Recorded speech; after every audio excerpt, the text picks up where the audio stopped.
అభిరామ భట్టు అని పూర్వం ఒక మహాభక్తుడు ఉండేవాడు. ఆయన ఎప్పుడు అమ్మవారి దేవాలయంలో కూర్చుని ఉండేవాడు. తిరుకడై ఊర్ అంటారు. షష్ఠి పూర్తులన్నీ చేసుకుంటుంటారు అక్కడ ఇప్పటికీ.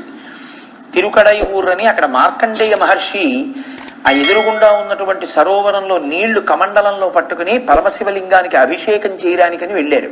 వెళ్ళి ఇలా అభిషేకం చేస్తుంటే అందులో చిన్న జాజి కొమ్మ ఉండిపోయింది.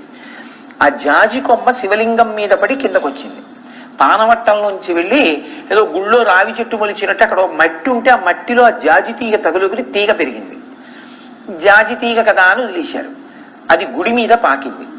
ఇప్పటికీ ఒక్క తిరుకడవయ్యూరులో మాత్రం జాజి తీగ 365 రోజులు పూలు పూస్తుంది. అది మార్కండేయ మహర్షి కమలంలోకి పడింది. ఆ తిరుకడయ్యూరులో అమ్మవారి సన్నిధానంలో కూర్చుని ఆ అభిరామ భట్టు అనేటటువంటి భక్తుడు ఎప్పుడు అమ్మవారిని లోపల దర్శనం చేస్తుండేవాడు. నిన్ననేగా మీకు నేను శ్రీపతి పదార విందే 1:45 ఎంతో అదే పట్టేసింది. లోపల దర్శనం ఎలా అవుతుంది అన్న దాని గురించి మాట్లాడాను. ఆయన లోపల అమ్మవారిని దర్శనం చేసి పొంగిపోతున్నాడు. ఆయన పొంగిపోతున్నప్పుడు అమ్మవారి ముఖమండలం కనపడుతోంది అభిరామ భట్టుకి. ఆవిడ ముఖం ఎలా ఉంటుంది? పూర్ణచంద్రబింబం ఎలా ఉంటుందో అలా ఉంటుంది. అటువంటి పూర్ణచంద్రబింబం లాంటి ముఖమండలాన్ని చూస్తూ ధ్యానంలో ఉన్నాడు. బాహ్య స్మృతి లేదు. అప్పుడే తంజావూరు మహారాజు గారు గుళ్ళోకి వచ్చారు. మహారాజు వస్తున్నాడని అందరూ లేచి నిలబడ్డారు. ఈయనొక్కడు ధ్యానంలో ఉండి లేవలేదు. మహారాజు ఆగి అన్నాడు, వీడొక్కడు లేచి నిలబడలేదు, ఎవరు వీడని అడిగారు. చంపేస్తాడేమో అవిధేయతని, పరమభక్తుడు పాపం అని అక్కడ ఉన్న వాళ్ళు అన్నారు. మహారాజా ఉన్మాది, తాగుతూ ఉంటాడు, అందుకు నా మత్తులో ఉన్నాడు, క్షమించండి అన్నాడు. మహారాజు గుళ్ళోకి వెళ్ళాడు. పూజలు పూర్తి అయిపోయి మళ్ళీ వస్తున్నాడు. ఆయన అలాగే ఉన్నాడు. మహా తేజోమూర్తిగా ఉన్నాడు. ఆయన అమ్మవారి ముఖాన్ని చూస్తూ ఉండిపోయాడు. ఉండిపోతే తెల్లబోయాడు ఆ వచ్చినటువంటి రాజు. ఇతను ఉన్మాది కాడు, త్రాగుబోతు కాడు, మీరు అబద్ధం చెప్తున్నారు, ఇతను ధ్యానంలో ఉన్నాడు, ఎవరో మహాపురుషుడని నేను అనుకుంటున్నాను. వాళ్ళన్నారు కాదు ఉన్మాది అన్నారు. అబద్ధం చెప్పామని తెలిస్తే ఏమని అంటాడు. ఆయన అన్నాడు కదపండి ఒకసారి అన్నాడు. వాళ్ళు కదిపారు. ఆయన బహిర్ముఖుడయ్యాడు. ఆయనకి ఇంకా అమ్మవారి ముఖాన్ని పౌర్ణమి చంద్రబింబంలా చూస్తున్న సన్నివేశం గుర్తుండిపోయింది.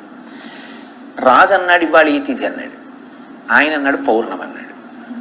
ఎందుకంటే అప్పటి వరకు అమ్మవారి ముఖమండలాన్ని పౌర్ణమి చంద్రబింబంలా చూస్తున్నాడు. పౌర్ణమి అన్నాడు. ఆ రోజు అమావాస్య. రాజు అన్నాడు నేను చీకటి పడ్డాక రాత్రి వస్తాను, నువ్వు నాకు పౌర్ణమి చంద్రబింబాన్ని చూపిస్తావా అన్నాడు.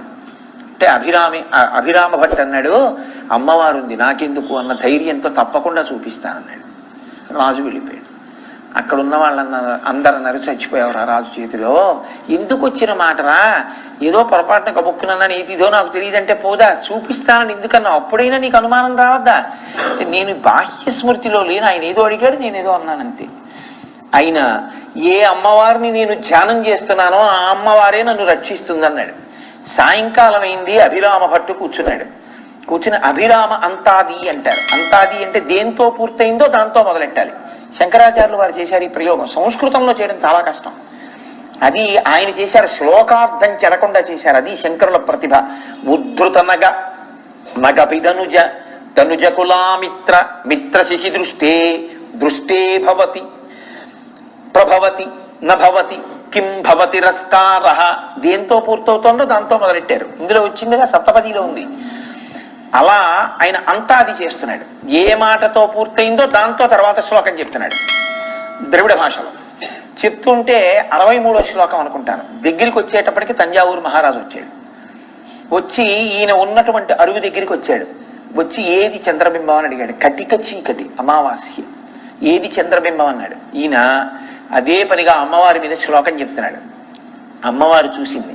ఇక రాజు చంద్రబింబాన్ని చూపించలేదు కాబట్టి ఇతని కుత్తుక కత్తిరించండి అనబోతున్నాడు.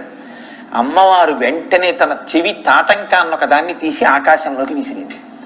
గుండ్రగా ఉన్న తాటంక మెరిసిపోతున్న చంద్రబింబంలా ప్రకాశించింది. వెంటనే ఆయన అభిరామ భట్టు కాళ్ల మీద పడి అమావాస్య నాటి రాత్రి పౌర్ణమి చంద్రబింబాన్ని చూపించావు, అమ్మవారి చివి తాటంక దర్శనమైంది నీకు, నీ వల్ల నాకు అని ఆయన కాళ్ళ మీద పడి ఆయన్ని సత్కరించాడు. ఇప్పటికీ ద్రవిడ దేశంలో చాలా మంది ఆడపిల్లలకి అభిరామి అని పేరు పెట్టుకుంటారు. అక్కడ అమ్మవారి పేరు అభిరామి.